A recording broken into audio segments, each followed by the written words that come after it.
Sa pagpapatuloy ng paglalayag ng National Aeronautics and Space Administration o NASA gamit ang Juno spacecraft, uumpisahan na bukas, July 4 ng NASA, ang pakikipagtulungan sa mga nangungunang amateur at mga professional astronomers sa buong mundo.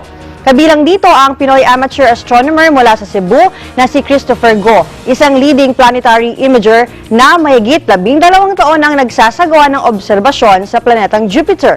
Si Go ay isa sa 29 na participants na binubuo ng 13 planetary scientists at 16 na amateur astronomers mula sa 13 bansa. Kasama si Go sa dadalo sa workshop na gaganapin sa Nice, France para sa coordinated ground support ng Juno mission. Isa sa major discovery ni Go patungkol sa planetang Jupiter ang namakita niya noong February 2006 na naging pula ang white spot nito na tinatawag na oval ba na ngayon ay binansagang red spot junior.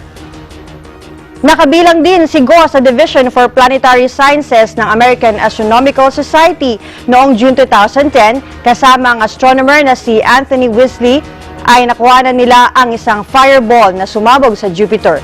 Si Go ay physics graduate mula sa University of San Carlos. Nag-umpisa siyang nag-obserba sa kalangitan noong high school gamit ang 10x40 binoculars. Kasama ang pinag-aaralan sa Jupiter ang estado at ebolusyon ng atmosfera ng planeta.